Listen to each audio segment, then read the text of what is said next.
but the food came from Community Gardens and Gardens Farmer in Pembroke. And that's how I met our general manager, Angela Phillips, who runs the place every day. While I do a lot of things with the nonprofit, one of which is publishing a magazine, which we'll get out to you as well, called Southside Drive, because in the process of attempting to enliven the community, we want to have them see the mirror image of themselves that is now missing because 10 o'clock news cannot educate us on who we are, and is not intended to. It is intended to create emotions by the viewer, and usually that is terror and disaster. And so the print, we print a magazine so that people can hold in their hand something that says there's something more in my spirit, and this is a reflection of it. Master Rasul is our martial arts teacher.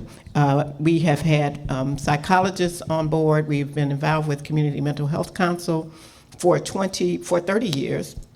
A renowned psychiatrist, Dr. Carl Bell, who had done some great work in community building, was a friend of mine, and we gave the proceeds from our Real Men Cook Father's Day events to his organization. So that's how long we've been involved with community mental health. How long can you be a Black person in America and not have emotional situations, right? Because what's coming at you as a Black person every day is counterproductive. And so we have always had community mental health as one of our processes, and martial arts is a great way to talk about, not just talk about violence, but to give people something where they can feel empowered. And what happens with martial arts, if anybody's ever taken it, is that all of a sudden you don't need to be empowered because you've got something else inside. So that's the idea. We've done yoga for men. We do self-defense for women. After the pandemic, we found that domestic violence was going up. So that's one of the reasons we started offering that. So we are the solution, basically. And you're here because this is a social enterprise. We had to form a nonprofit. The nonprofit had to form a for-profit to purchase the property quickly after it was purchased for taxes. And if any of you know that process, it's got to be quick, and the tax certificate holders have to trust you enough to hold on until you get the money and the financing to get it. So this is 7,500 square feet. Lauren, I was going to say that we should probably show you some jazz in the background. It's wonderful at night when the lights go out and our stage is lit. You can just imagine what we're able to do in a supper club setting. And it is a supper club, and you will be able to sample the kind of food that our guests are able to get. I think, and I'm stalling in a way, because I think that, and our retail shop that used to be a gift shop that had to close down during COVID is just opening today. And so you have seen Imani Pies, just setting up her operation, and luckily we've had a couple of people that purchased the pie, and I've already had a nice piece, and it's delicious, right? So Imani Pie, we're gonna have a round of applause for that retail operation. We have a shared kitchen, which means that chefs rent our space so that they can forward their enterprises with all of the stipulations that the city requires in order to serve food safely. So I think, is it noon? Because I think everything's out. Maybe we should ask. The chef's coming in now. Got a few other little things on the program, and then we'll set you off on the food there. Okay. Any questions before I leave? And you will be hearing my passion and all of that all day. Yes. On a regular basis, well, it's up and down. Like if it rains, there's nobody. And that hurts to watch the rain and to hear the music being so wonderful and nobody's here. But that's, luckily I have a theater background and been in business for myself for 33 years. So Mark will tell you, sometimes those things happen and it's okay because the next time it'll be packed. To answer your question, maybe average night in the late spring, early summer, 100 folks. Yeah, about 100. We had about this many. Also, there's an outdoor space in the summertime too, and so you can get a few. So yeah, we got. Yeah, that's a beautiful space. That's our number 3 rental space out there. Okay, so some of you have seen the small room, which is also a rental space, and that's really how we really keep the money coming in is to rent to people in the community for whatever their celebrations are, celebrations, meetings, etc. Do we want to go to? The next part of the thing, and then we'll. Well, Okay, Lauren, great. Lauren is in charge. I only pay the mortgage. No, that's good. All right, thank you, Lauren. Yeah, I have to actually organize an event and be the committee chairman in order to get it sometimes. So anyway, real quick, Mark, before Andrea, thank you so much for coming. Andrea Zopp, who is managing partner for Cleveland Avenue, and really they know more about impact than anyone in Chicago. So we're going to hear from her in a second. Real quick, Mark, can you come up and kind of give a frame? Really, between Mark and Yvette, this is how you all got here. I cannot tell you how many times Mark Sanders had to say, no, we're coming to the South Side. No, don't you try to get out. No, we're coming, right? So, set a little bit of a frame for us, and then we'll bring Andrea. Thanks, Lauren. Yeah, if let's say Ohio had you as their advocate, right? We would have hundreds of people coming. But first, thanks, Yvette. I think you were a catalyst for us last year. It was your idea, Lauren, and you said, let's get a bus, and there were like 5 of us, right? Maybe, it was, I had the vision though. You shared, you brought your community, and I thank you for doing that. And I just wish we had that old theater on the, I want to see that thing come back. I think there's going to be a renaissance here. We're seeing it. Chicago is special for a lot of reasons. And we had Ted Keening on our Zeitgeist panel tonight. This afternoon you'll see Harry, why am I blanking? Lennox, yeah. My wife would kill me for that. And I just think, look, we're doing is try to connect people, and it's like the chains of trust, right? We're creating those here, and I was so glad that this room is full, and you're bringing a lot of this to light. But Lauren knows that you can't do it overnight, but I think is really important is that you have the venture community strengthened. And so I think that I've heard Cleveland, if I got $1 for every time I heard Cleveland Avenue, you'd have a lot of meals paid for. So I think it's important that we build the philanthropic married to the impact investing, and venture plays a very special role, which I think it's great that you're here. And you'll see that we're going to have some panelists up in Winston Strawn's offices. So just thank you, everyone, for turning out. This is great. I think as our eyes become open, we're going to talk later. You're going to hear about nutritional access. It's a big issue. It's a desert, right? I was just talking to somebody about mental illness and some of the things you hit on. Oh my God! I mean, I personally have hit. We've all been hit with this, right? Absolutely. We're going to talk about prisoner education and support, because you need the whole thing.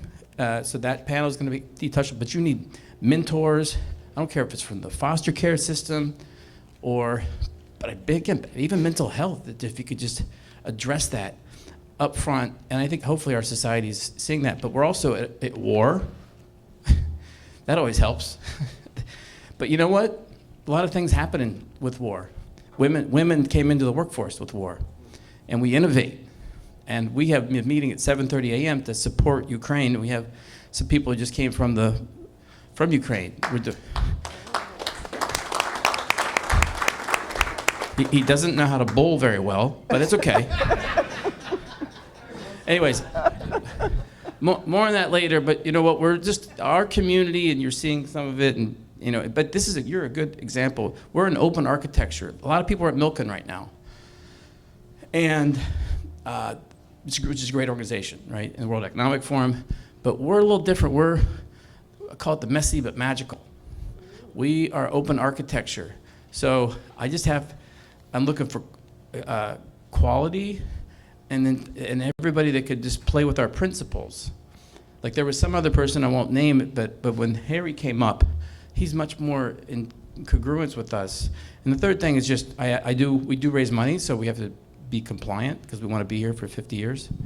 But those three things, if Lauren says, let's go do this, he may say, well, let's go play ping pong. I'm fine, play ping pong. Let's just get everybody together. Hopefully there's some good quality learning, because I think Stephen Burke today rolled with the punches, right, at the Current Exchange Cafe, as we always do.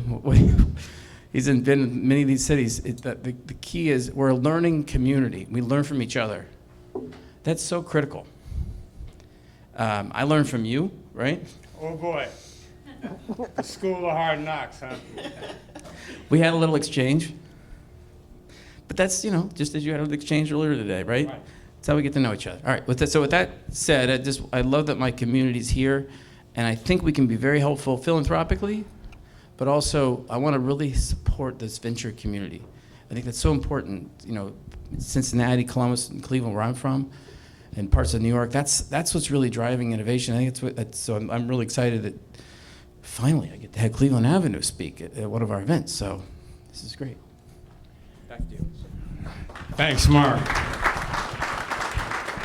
And I'm going to pick up on one of the points he raised toward the end, is that, yeah, real talk. Real talk. You don't have to wait.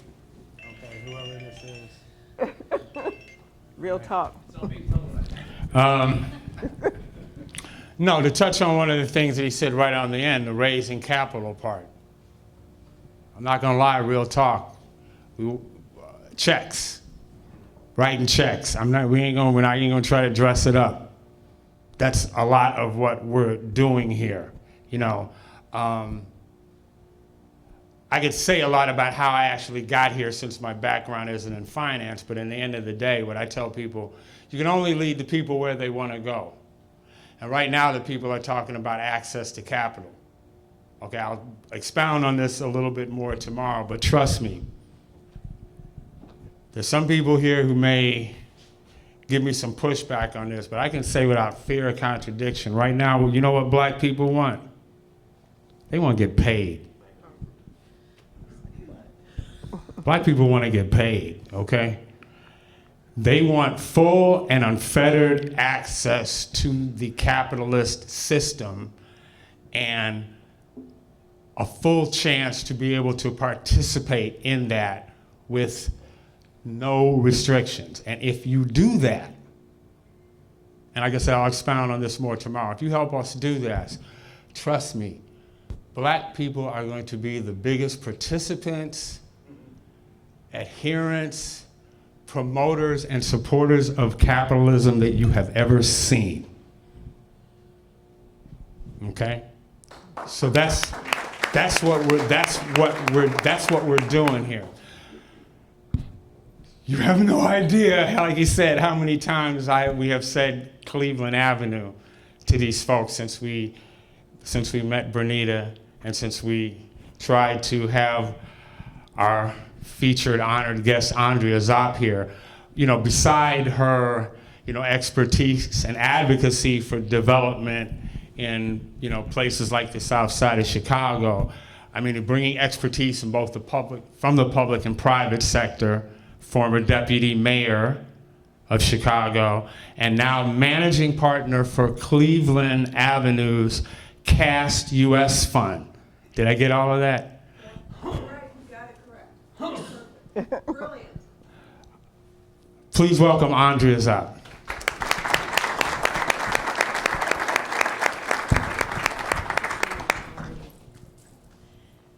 Hey, everybody. I understand I'm the thing between you and lunch, so great. My name's Andy Zopp. I am the managing partner of Cast Us, and as Lauren said, I also spent some time have spent really the last 10 years in economic development in this city. I am passionate about the need to rebuild these communities and by investment. You said it right. What people who live in these communities on the south and west side, what they want is a fair opportunity. They want access to the system. They want access to capital. And trust me, they don't get it. And I'll give you some statistics just to give you some idea of how bad it still is. So Cast Us, Cleveland Avenue, for those of you who don't know, is a venture capital firm started by Don Thompson, the former CEO, and his wife Liz, the former CEO of McDonald's. We have two larger funds, a $100 million fund, Cleveland Avenue Food and Beverage Fund, and a $100 million Cleveland Avenue Food and Beverage Fund, and a $500 million food and beverage fund that focus on investments in the food and beverage and related technologies. When Don was starting Cleveland Avenue and building those funds, even though he came from the background that he came, even coming from being the CEO of McDonald's, he faced challenges raising capital. And he learned and saw firsthand the challenges that Black entrepreneurs, Latinx entrepreneurs, and women entrepreneurs have. And let me just give you some statistics. In 2021, Black entrepreneurs got 1.2% of VC funding. Women, Latinx, 2.2%, and women, or 2.0%, and women was 2.2%. That was in 2021. There's a $146 million gap between supply and demand and capital needs in Chicago alone. It's not even better when you think about loans and not just equity investment. Black entrepreneurs get denied 2 times the rate. And then when they do get loans, the differential in terms of what they're able to get and access is significant. That data that I just gave you, we first looked at in 2018.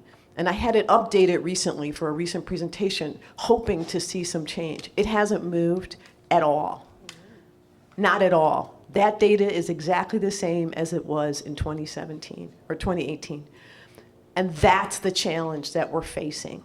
It's just different. There's also too few people who look like me, people who are brown or Black on my side of the table. And I can tell you from being there that we look at entrepreneurs who look like us differently.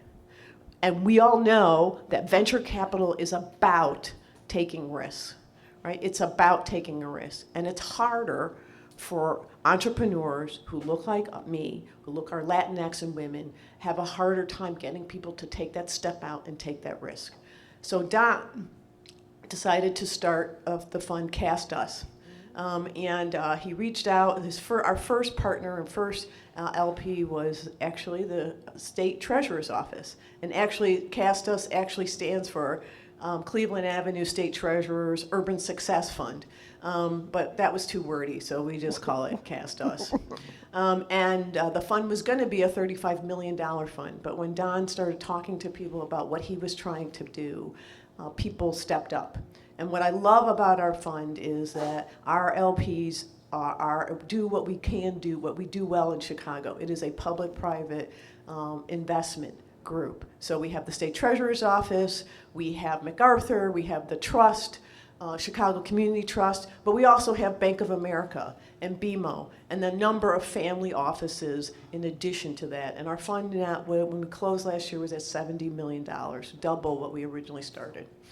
So we closed last year, and we are doing early growth investments. So we don't do seed capital. So we we hope our companies have typically $500,000 to $1 million in revenue, that they've been operating for a while, and they're at that level where they're either early, pre-Series A or Series A, where they're just getting ready. They need money to grow, but they've got an idea or something that has some traction. And we're there to fill that gap that often doesn't happen before they've really proven themselves.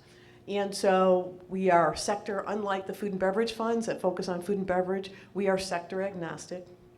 So we have some food companies, we have some tech companies, we have some companies in the healthcare platform, we have a services company. So we really are open. We're trying to put 75% of the dollars in companies that are either located in, operating in, or having a positive economic impact on the south and west sides of the city. And we are putting 50% of the money behind women and the rest behind Black and Latinx entrepreneurs.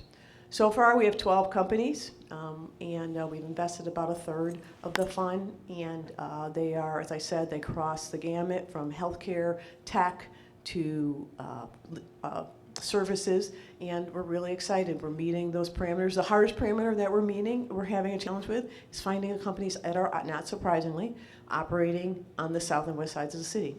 And so we're really pushing the barriers on that. And the other challenge is that these days, when you talk to tech entrepreneurs and you're like, where's your company located? They're like, it's in my kitchen. And you're like, where's your CTO? He's like, well, he's in his kitchen or her kitchen. So, and because they don't have to spend the money to invest in an office place, and they don't. And so we're trying to get them to think more about putting that kitchen on the south and west sides. And we're pushing that. But the point is, and the real goal here is to help these companies grow, to make, and we are a venture fund. We have return objectives and goals, but our objective is to build wealth in the communities, and particularly in the south and west sides, and with black and brown and women entrepreneurs. Because when you build that wealth, those individuals will hire other individuals. They'll take that wealth and invest it into other businesses, into other communities. And until we start rebuilding wealth in these neighborhoods and in these communities, we will not drive change, period.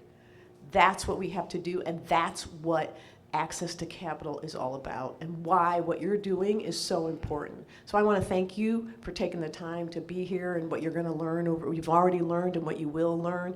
Thank you for having us here. We are passionate about this work because we know it makes a difference, and we know it changes lives. We've seen that happen, and we also know that these entrepreneurs are amazing. They are amazing. They are resilient. They are strong, and they are creative. And if you give them a chance, they will deliver for you. So thank you for having me, and I look forward. I'll be with you this afternoon too, as well. Any questions? Sure. Question. They're hungry. Okay, so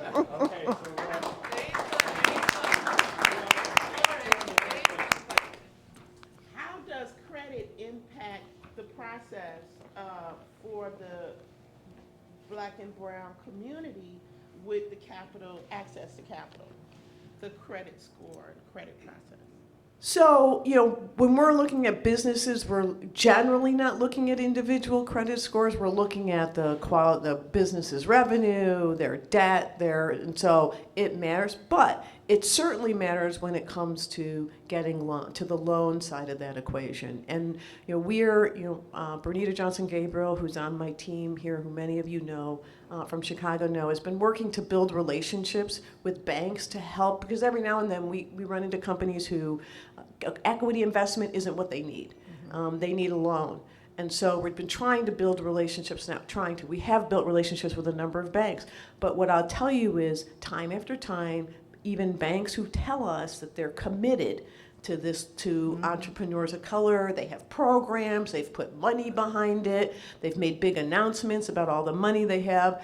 When you actually bring an entrepreneur in and they start running their requirements against the entrepreneur, time after time we've had people turn down. We just had one the other day, a company, a multi-million-dollar company that's been running for a long time, couldn't get a line of credit from one of our banking partners because their criteria wouldn't adjust for some flexibility for some of our entrepreneurs have.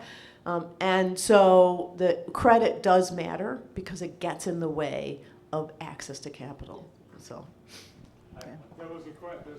Yes, okay. Kind of following on Philip's question, I heard you state you kind of start at the $500,000 revenue, $2 million revenue. That's a pretty tall order for a community like this, and I'm wondering how you guys are interfacing or planning to interface with more, the bootstrap economy of entrepreneurs to get up to that level of revenue. Yeah, so the way we interact with them is we meet with them, we have relationships with them, and what we're hoping is to get the companies is to encourage people who are doing seed capital or are doing smaller capital equity to introduce them to companies, but also every now and then some of those companies come up.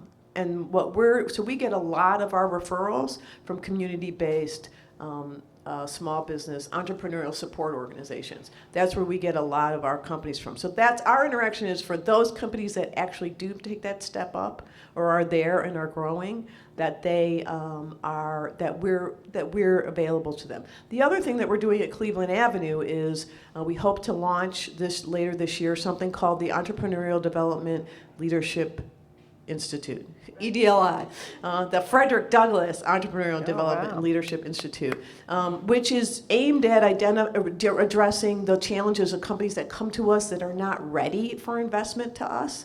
And that program will assess entrepreneurs, tell them what they need, and then connect them to those resources in the community. We are not going to deliver services. We are going to connect entrepreneurs to the services that exist because we have a very strong entrepreneurial support ecosystem here in Chicago, but oftentimes business owners don't know where to go. They're like, I don't know what I need. I just know that, I don't have a great finance system, or I don't know exactly what I need. So we're going to assess them, give them a coach, and push them in the direction of the resources that are available. So that way, hopefully, they then will be able to grow and then be better positioned to get the capital that they need, to get the loan that they need, and to get the support that they need to grow their business. We do have some companies with less than $500,000 of revenue. I'm just trying to set the bar. These two real quick, and then we're gonna eat. Well, that was somewhat in that sort of a question. I am Latin, and I do a lot of work in Latin America where things are just as difficult for people of a certain social status. And the problem is the risk assessment. When it comes to the interest rate that they get charged and the terms that they get, even if they end up getting the loan, it's just prohibitive. It's just they're waiting to happen. How do you address that gauging of? Right. So we've not been for pure loan products, which we do some convertible loans for some of our investments, but for pure loan products, this is the challenge. We haven't addressed it successfully yet. We're working with our banking partners, and we met with somebody yesterday who's going to run a fund funded by Exelon, which is one of our energy companies, that's going to have loan products, who says their criteria will be different. We'll see. So far, a lot of the banks, the more traditional banks that have said they're going to, haven't been able to get there, and it's a problem. It is an issue for which I don't have a great answer. We got one more question back there in the corner, and then we're gonna. You said you're a strong F&B. I just wonder what other verticals you invest in, also geographical scope. Yeah, so we are, Cleveland Avenue is food and beverage. Cast Us Fund has a couple of food companies, but we're also, we have a couple healthcare companies, we have an AI document review company, we have a services company, and our focus is Chicago, but we have some companies that are outside. We can do about 25% of the fund outside of Chicago, and we don't really care where. Okay. Thank you. Thank you, Andre. Okay, and with that, let's eat. Okay, this will be a demonstration of how well we get along in the 361 community. Okay, light on the elbows as you're elbowing people out of it. We'll have a referee here to call, but yes, help yourself. And actually, we made up some time on the tour, so we've got roughly about another hour to hang out here and eat, and talk and all the rest of that stuff. So. Bon appétit.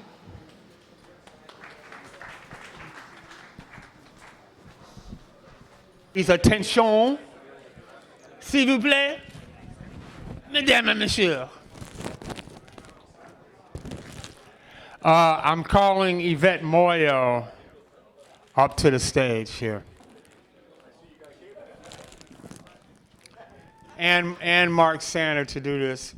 Okay, and yes, this was, I gotta say, this was Mark's idea.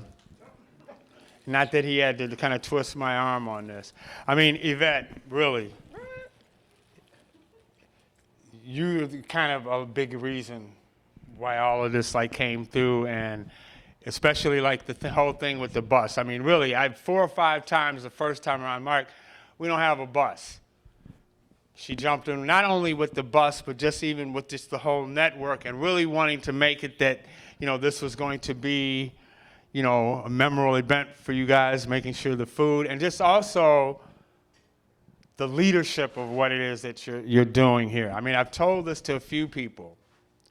This strip here, where this building, where this center here is, the condition and what was going on in this community, this used to be nicknamed Terror Town. Terror Town. That's what they called this strip. Since this place has been here, a couple of 3 years, literally almost absolutely none, no homicide. We haven't had no incidents. We literally haven't had one homicide here. We went from being Terror Town. So, we could have done all of the programming and initiatives and no, sometimes you just get in there and start doing it. You just get in there and start doing it, and that's what you're all about. My big sister, Yvette Moyle, we just want to thank you, and here, Mark. Well, thank you. Here, Mark. Okay, and that's so we got these here for you. It was actually my wife. Women teach us, right? Yes. And you have to honor them. But what you were doing in these, it's tough, right? You showed us what you're walking through, but you're you're regenerating the soil, and it takes a while for those things to grow back. But that soil was corroded, right? And you are you don't get the fruits right away, but you take a little sprout and you celebrate that, right? You have people come and their music and they feel good for like half an hour of their week. You give them that, right? Now I was telling somebody from Cleveland Avenue, it's all about. I know we got to write the checks, right? But I'm earning in. You've earned my trust. We want to do things to these chains of trust, and so the community thanks you, and we want to be part of helping you grow and do more of that stuff. So thank you. I just need to. Can you tell them a little bit about your whole vision for 75th Con, Street? Con, come back. Con. So, Con is our facility manager, and Rasul, you met our martial arts guy. Angela, you met our general manager. We all live in South Shore. We all live right here in Literally South Shore. walking We distance. walk to work if we want to, and so this is what people see when we talk about change. We're not just talking about it. We're actually doing it. We need a livable, walkable community here. There are children in those buildings. Some of them are afraid to come out because they are educated by the 10 o'clock news. But when they come over here for a free day camp, they get a cultural infusion of love, self-love, and creativity, and we think that art heals. So there's Con in the back. Con, you deserve to be acknowledged for the look of the place, for the headache that it takes, and for a surprise morning like today when we have a leak. So so it is Con that has to take that on without me having to worry about it, and I really do appreciate it, as well as Rael, my son in the back, who was really, the brain trust and trying to make sure that he doesn't lose me in the process. So thank you so much. So last year you paid for the bus. This year we have a young guy who's in Buffalo, sort of the equivalent of the South Side, but it's different on the East Side. And I think I wanted him to share. Thank you, Kevin Kushner. You had your slide up here the whole time. I wanted him to just. What is that? I was. And he was my first intern when I came back from Europe, and here he is, all grown up, doing these $100 million project. I think you also need people like Kevin Kushner, and I want you guys hear what he's doing there to rejuvenate, revitalize Buffalo. For the similar things, and again, thanks for the bigger bus this year, and Thanks for the bigger bus. thank you, Yvette. All right, thanks, Mark. I'll leave all the Mark Sainer stories for the ping pong event tonight. So my name is Kevin Christner. The name of the company is Aeon 1901. And Aeon is the god of circularity, perpetuity, and renewal. And down in the bottom right-hand corner there, you see the god Tellus, who is the god of the earth. So next slide, please.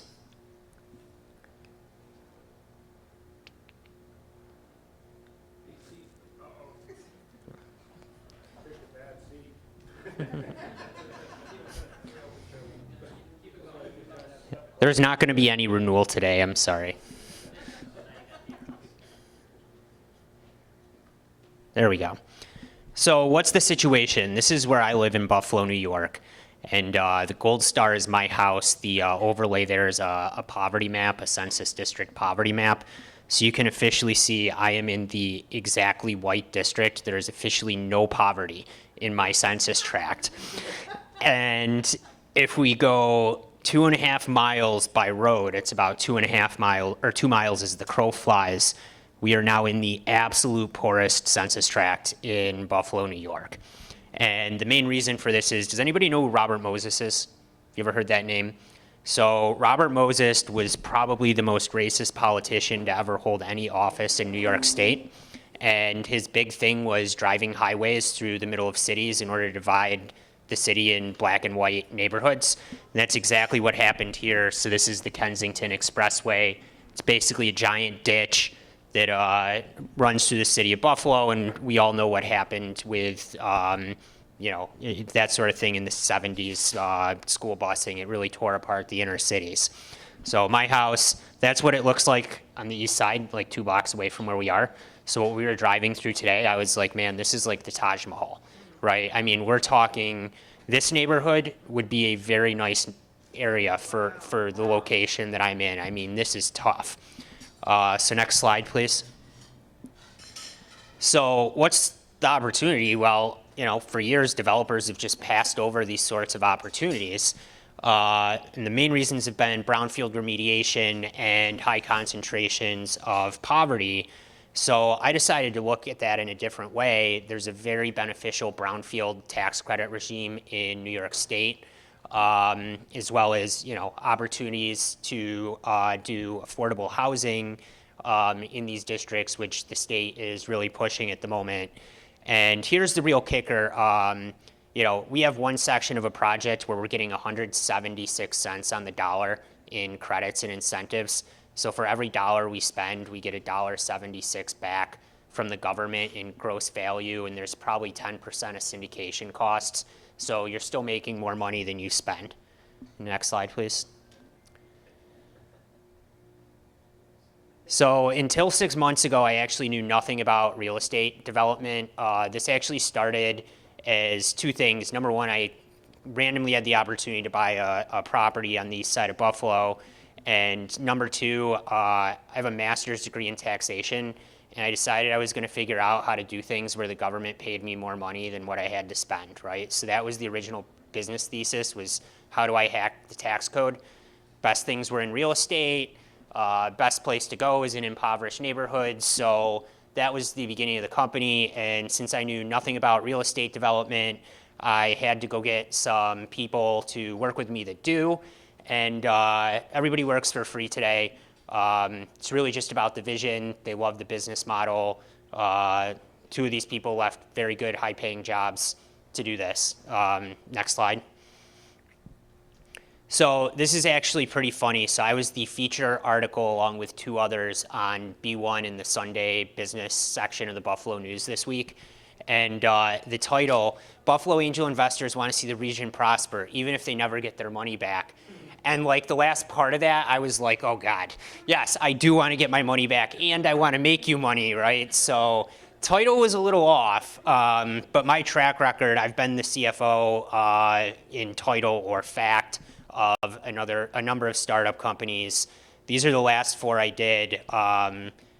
Raised over $30 million, and that created about $179 million of enterprise value in those businesses. Next slide. So this is the first property we bought. So you can see on the left-hand picture there, that is 1901. So the 1901 in Aeon comes from, this property was first developed in 1901. And secondly, 1901 was, I call it Buffalo's fateful year, because McKinley was shot, Roosevelt inaugurated during the Pan Am Exposition. So being a Buffalo company, it just seemed like a great number. Then you can see what this looks like over on the right now. And then this is sort of our vision for the future. And we say 300 jobs and 300 beds on the site. Right now, this is one of the most contaminated properties in Buffalo, New York. It's leaching things all over the place. It'll be completely remediated and encapsulated. Acquisition cost, 14 acres, close to 200,000 square feet, was $1 million. And we've got project hard costs of about 89 with gross credits of 69. So you basically get 75-ish% in this case of your funds written by tax credits. And next slide. Just an overview of the site plan, really going for a mixed use concept. It is a residential area, but the residents grew up around the facility, right? So that was there first. So the idea is, well, let's densify everything. We're hearing a lot about gentrification here. I can assure you that we are not going to have any problems with gentrification in this neighborhood. I call it densification. There's numerous empty lots all over the place. So once we build kind of the core right here, we're actually going to move out into the neighborhoods and redevelop the neighborhoods. But as I said, we're densifying, not gentrifying. We're bringing people into the area, not pushing them out. Next slide. So after we got done figuring this all out, kind of occurred to me after this first project, it's like, okay, this is going to work. There must be some other projects that are pretty similar. So Watson and Crick's famous statement, they didn't say in their paper how DNA replicated. They just said, well, it's pretty obvious how it happens. We just can't prove it. So now how do we replicate this? So the next slide. So this is an area that's actually a fairly wealthy area in Buffalo, but that blue star is another old industrial facility. So this calls for market rate housing, probably some affordable thrown in, and selling around $235 a square foot. We've got $200 a square foot on construction costs. But with the brownfield credit, the state will give us 40 cents on the dollar of everything we spend. So we get $80 per square foot back, cash refundable tax credit. So it takes your margins from 15% up to Illinois has a historic tax credit program that is fairly limited that you can pair with the federal tax credit program, and you can get a $500,000 loan. So in New York State, just hypothetically, I go into a property, I spend $10 million cleaning it up. New York State cuts me a check for $5 million, 50% back right off the bat, and then they give me a pool of $30 million of funds. And for every dollar I spend, I get 40 cents back until I've gotten $30 million. So you've got to spend, call it $70 million. The state will cut you a check for $30 million on that just out of the brownfield program. And our Buffalo facility will also be getting historic credits. So in residential and historic credits, you're getting 80 cents on the dollar. Andrea, would you know of anything here that we have here in Illinois? And if not, who should we be talking to? I understand that there is someone in the 361 network that is supposed to be connected with the Pritzker family. Anyone who's from Chicago, you know what I'm talking about. So, he said the tax credits, the scheme's not that good, let's put it that way. So, there are tax credits available, but it's not 50 cents on the dollar. This is why I Heart New York credits are greater than costs. So this just doesn't work. Also, this brownfield program, it doesn't work just in low-income neighborhoods. It works in higher income neighborhoods that also have dirty sites. The economics already support new development in those neighborhoods. This is just juicing your return to an absurd amount for no additional risk. Next slide. So this is interesting. Buffalo has lots of grain silos. We were the other side. They put them on the boats here in Chicago and took them off the boats in Buffalo. Very smart developer out of Miami was doing this project, and they were trying to figure out what to do with all the grain silos. So we actually sorted it out, and since grain silos were originally a storage structure, they are going to give us the historic tax credits on putting batteries into the silos to return it to a storage structure. So we'll be getting 40 cents on the dollar. Brownfield, 40 cents New York, and historic. I'm working on how we can pair this with solar, so we'll get the 24-cent solar credit as part of a combined system. So we'll basically be putting in a giant clean energy facility into the grain silo, and we'll make 4 cents on the dollar. Then you can lever the thing, and for effectively no money in, you'll double your money and have a cash flow on the back end. Next slide. So this is a building in Jamestown, New York, where I'm from. It's about an hour and a half south of Buffalo.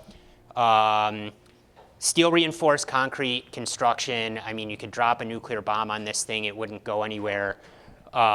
So the current acquisition cost is $500,000, and I put 0 question mark because I went back to the city and I said, I don't really want to pay for this thing, so can we get it to 0? So between New York State and a local foundation, they're buying the building from us if we commit to put $1 million of development funds in to getting it going. So our entire development cost will be about $1 million. Projected hard costs of 35, and gross credits of 32 with an NOI of 750. So the property's probably worth 12 to $14 million on the backside. So syndicate your credits, take out a $7 million mortgage. You've effectively put nothing in, and you're getting $750K, before your debt service. So I got one more slide, and then I'm done. How long did I take? I've been talking really quickly. Well, hopefully you guys will go out and you'll realize the power of this, and you'll go to Chicago and Illinois state governments and say, look at what New York State is doing and what projects are feasible and developers are going after because of this regime. So let me just do the last slide real quickly.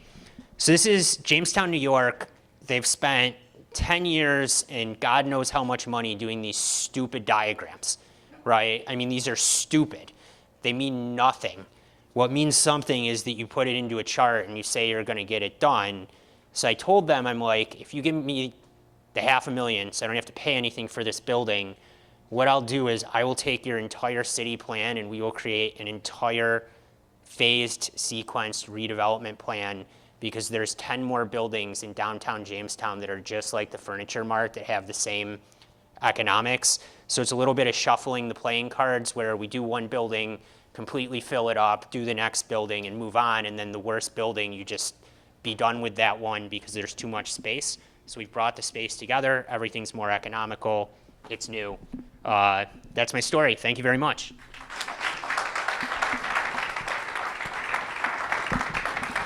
No, we're taking notes, and we're going to get this presentation because, for instance, one of the things that we were talking about in Chicago, much of the development is done along corridors, right? And then from the corridors or the commercial strips, that's when you have some of the, you could say, the rebound of what goes on in the rest of the neighborhood. And so I think something. What do you think, Yvette?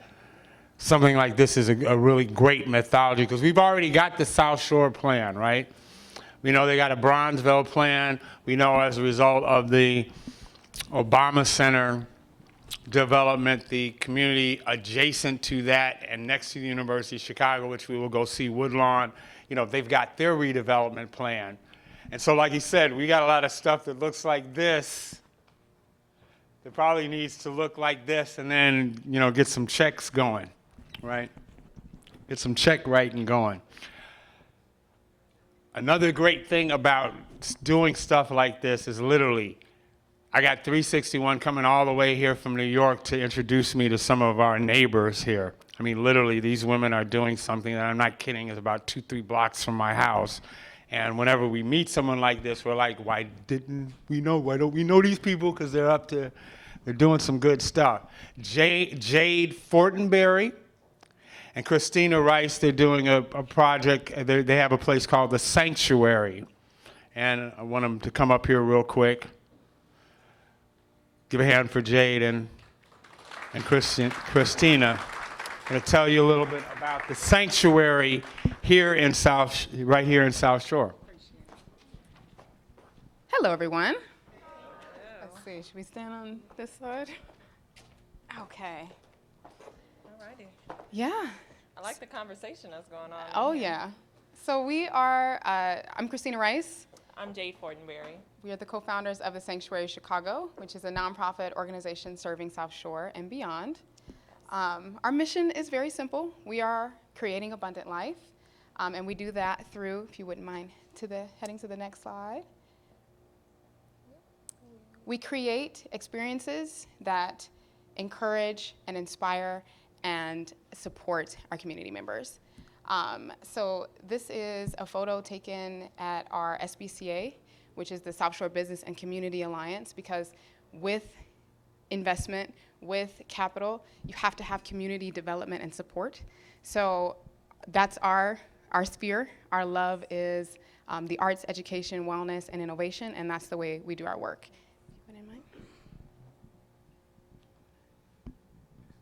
Yes. Please. Sorry. So we are the founders. Christina here is our Director of Operations and Strategic Growth. And I am the Artistic and Programs Director. And we are Southside natives. I actually grew up literally 4 blocks from here, and we are also artists. I'm a painter, as well as we grew up in dancing and everything else.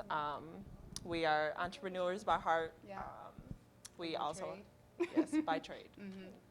Yes. So our passions are art, wellness, and civic engagement, plus a combined skill of business operations, communication, design, and hospitality. Hospitality is always key. The Sanctuary founders work to inspire integral change in the South Shore community and beyond. The next one. Thank you. Okay, so our mission. Mm-hmm. Yeah.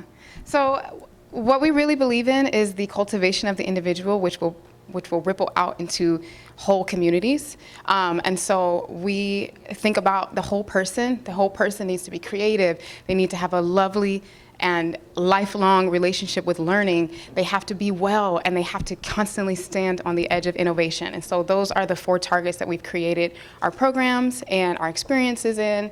And we really believe that this is the way we combat generational disparities, and that this is the way we create abundant life for our communities and beyond. So all of our programs, we've been working, we've been working really hard because we know that we are now fully immersed in a digital age. Mm-hmm. So all of our programs, we have transitioned, of course, still in-person programs, because there's nothing better than an in-person and in a face. But digitally, we have been working to reconfigure some of our programs, and we do that because what we do is survey the community. We need to know the needs of what we need, in this community. And having Southside natives, one, we already know what we need, but also we need to know who's around us and what we don't have and what people need more. And then we start crafting. We start working, and we start developing different programs and experiences. And after each season, we evaluate our programs, what was useful, what wasn't useful, and we do that through surveys from our community participants and, anybody that benefited from our programs, pretty much. So this is just a little bit about what we believe each target can do for our community members and why we've chosen those. If you want to know more, we're on Instagram, and we do Tuesday Talks where we dig into these a little bit deeper, and you can really get an understanding of why we created this organization and what we're trying to do. If you would, to the next slide. I think one of the most relevant conversations we can have in this room is about innovation and about how we see innovation. So we created these programs and these experiences, and what we want to do is package them and pilot them. So we are learning what's working in Chicago, our beloved home, our city, And some of our goals for the future are piloting these same experiences in cities that are experiencing similar conflicts or similar challenges.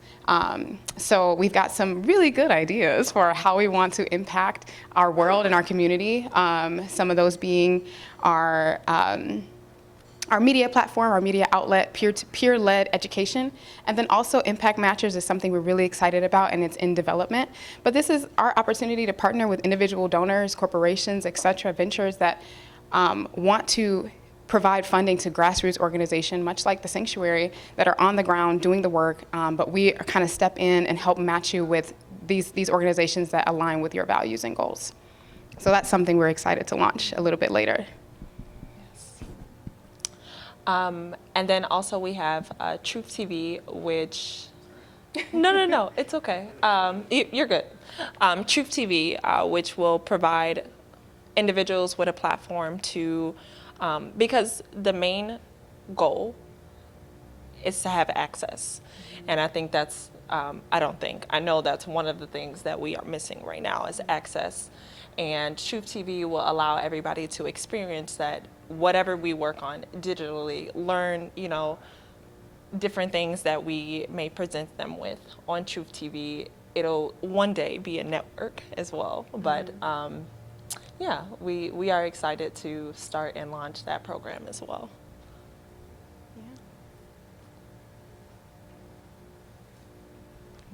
Yeah. So this is some of our goals for 2022-23. The way we work right now is we run summer through fall, and then we take our time to assess and adjust, and then we relaunch summer through fall the next year. Eventually, when we have a larger staff, and it's not just Jade and I, we'll be able to implement this year-round, and those other programs that we've already talked about a bit more. And there's a little bit more about how we plan to prepare in perpetuity, what we plan to do, some of the exciting things that we want to do for 71st Street and beyond. And I think our last slide is just about how we can work together. Oh, a couple more. Oh, we've got some photos. Love to show you those. Some of our experiences, sunrise sessions, the stage where we give a platform for local artists in the community. We've got our mixer, which is all about co-development for entrepreneurs. And yeah, our South Shore Business Saturday, which highlights local business owners in our area so that we can know them and support them. Much like, not knowing each other and just in this moment. So. Thank you. I don't know if we're getting an Apollo. At the show, we just met. We all just met. Yeah. Jade and Christina, thank you very much. Absolutely. Okay, time to pile back on the bus, and you could say part two. We're all going down to Winston and Strawn. The law office is Winston and Strawn. Now we're going to have our downtown experience. One of the things also too I had wanted to highlight with this, take note of how close we are to downtown. Okay, and try to soak in a little bit what you see in between here and get to downtown, and why. In some ways, we even kind of say it. Sometimes we're not even sure if we ought to let people in on this, what we got going on down here. They're like, what it's like in South Shore. It's all right. Y'all don't need to. You don't need to come out and messing this up for us. But anyway, thank you all so much. The bus is right out there. Give yourselves a big round of applause for Yvette, everybody here at the quarry.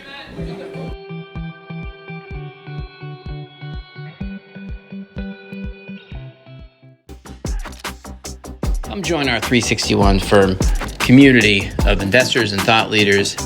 We have a lot of events created by the community as we collaborate on investments and philanthropic interests. Join us.